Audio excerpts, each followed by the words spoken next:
नमस्कार दोस्तों, आपका बहुत बहुत स्वागत है अपने YouTube चैनल जिसका नाम है कहानी बूम। हम आपके लिए आज जो कहानी लेकर आए हैं उसका नाम है खरा सोना।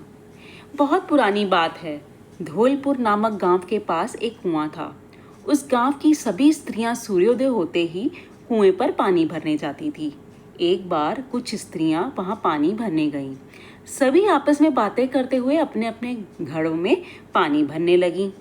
पानी भरते हुए वे अपने अपने पुत्रों की प्रशंसा कर रही थीं। उनमें से एक स्त्री सुधा कहने लगी, मेरे बेटे के हाथों में तो जादू है। यदि वह मिट्टी को भी हाथ लगाए तो उसमें भी जान फूंक देता है।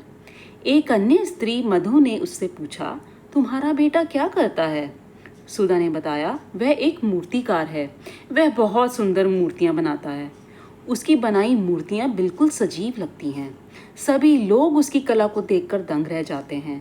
उसकी बातें सुनकर मधु से भी ना रह गया। वह भी अपने बेटे का गुणगान करने लगी। उसने कहा, मेरा बेटा तो धुनों का राजा है। सुषमा ने पूछा, तुम्हारा बेटा क्या करता है? मधु ने जवाब दिया, मेरा बेटा बांसुरी बजाता है। वह इतनी मधुर बांसुरी बजाता है कि सारा वातावरण कृष्णमय हो जाता है। सारा गांव उसकी धुन सुनकर मग्न हो जाता है। उन सभी स्त्रियों में तो जैसे अपने अपने पुत्रों की प्रशंसा करने की होड़ सी लग गई हुई थी। सभी अपने बेटों के गुणों का बखान कर रही थीं। सुधा और मधु की बातें सुनकर सुषमा से भी न रहा गया। वह भी अपने पुत्र की प्रशंसा के फूल बांधने लगी।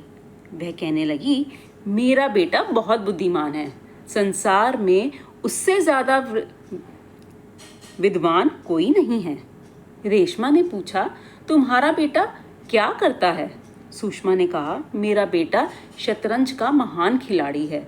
कोई भी उसकी चाल को मुकाबला नहीं कर सकता। बड़े से बड़े शतरंज के ज्ञाता भी उसके समक्ष पानी भरते हैं। सभी अपने अपने पुत्रों की प्रशंसा कर रही थी, परंतु रेशमा चुप ही रही। इतने में सुधा ने रेशमा से पूछा, क्यों रेशमा, तुम भी बताओ, तुम्हारा बेटा क्या करता है? रेशमा ने कोई उत्तर नहीं दिया। उसे चुप देखकर मधु ने उससे प्रश्न किया, हाँ रेशमा, हम भी जाने कि तुम्हारा बेटा किस कार्य में निपुण है। रेशमा ने तब भी कोई उत्तर नहीं दिया। अब तो सुषमा भी उसका मजाक उड़ाने लगी। वह बोली, क्या उसमें कोई गुण नहीं है? तुम्हारा बेटा कुछ करता भी है या पूरे दिन बस दोस्तों के साथ खेलता रहता है? रेशमा फिर से चुप। सबने अपने अपने घड़े सिर पर रखे और घर की ओर चल दी। मधु, सुधा, सुषमा, रेशमा की खिल्ली उड़ा रही थी। तभी रेशमा ने दुखी मन से कहा, मैं अपने बेटे के बारे में क्या बताऊं? वह तुम तीनों के बेटों की तरह गुणवान नहीं है। वह ना तो अच्छी मूर्तियां बना सकता है, ना मधुर बांसुरी बजा सकता है और ना ही शतरंज की शातिर चालें चल सकता है। सुधा बोली, ओह, अब समझी, तुम्हारा बेटा दिन भर दोस्तों के साथ खेलता होगा। तभी वह कुछ भी सीख नहीं पाया। रेशमा के मुंह से एक बोल भी नहीं निकला। रास्ते में चलते चलते उन्हें कुछ आवाजें सुनाई दी। वाह, कितनी सुंदर मूर्ति बनाई है, मानो अभी बोल उठेगी। यह तो बहुत बड़ा कलाकार है। उन चारों स्त्रियों ने पास जाकर देखा तो कुछ लोग एक लड़के को घेरे खड़े थे और उसकी प्रशंसा कर रहे थे। सुधा ने गर्व से कहा, यह मेरा बेटा है। देखा तुम लोगों ने, सब उसकी कैसे प्रशंसा कर रहे हैं। पर उसके बेटे ने अपनी माँ की बात को अनसुना कर दिया। वे सब कुछ और आगे बढ़ी तो उन्हें किसी के बांसुरी बजाने की मधुर आवाज़ सुनाई दी।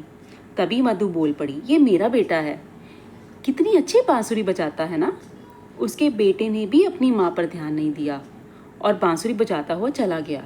इतने में फिर कुछ लोगों की आवाज़ें सुनाई दी। वाह, क्या चाल चली है, ये चाल का तो कोई तोड़ ही नहीं है। सभी स्त्रियों ने देखा, एक लड़के को कुछ लोग घेरे खड़े थे और उसकी बुद्धिमानी की प्रशंसा कर रहे थे। सुषमा अपनी शान दिखाते हुए बोली, ये मेरा बेटा है। देखा तुम सब ने, मेरा बेटा कितना बुद्धिमान है। पर उसके बेटे ने भी अपनी माँ पर कोई ध्यान नहीं दिया और अपने खेल में मग्न हो गया। वे सभी कुछ आगे बढ़ रही थीं कि तभी वहाँ से रेशमा का बेटा गुजरा। उसने अपनी माँ को देखा और रुक गया। वह अपनी माँ के पास गया और बोला, माँ लाओ ये घड़ा मुझे दो। मेरे होते हुए तुम कोई बोझ क्यों उठाओ, तो मुझे अच्छा नहीं लगेगा। उसने अपनी माँ से वह घड़ा लेकर अपने सिर पर रखा और घर की ओर चल दिया। ये देखकर सभी स्त्रियों को अपनी गलती का एहसास हुआ। उन सभी ने रेशमा से कहा, तुम्हारा बेटा तो खरा सोना है, वही असली गुणवान है। ये कहकर सभी स्त्रियां अपने अपने घर की ओर चल दी। तो दोस्तों, हमें पूरी आशा है कि आपको ये कहानी बहुत अच्छी लगी होगी। अगर ये कहानी आपके मन को भाई है तो कृपया आप हमारे चैनल को सब्सक्राइब करें, लाइक व कमेंट ज़रूर करें। आप हमारे चैनल के साथ बने रहिए। हम नई कहानी लेके आपके साथ फिर हाजिर होंगे। तब तक के लिए बहुत बहुत धन्यवाद।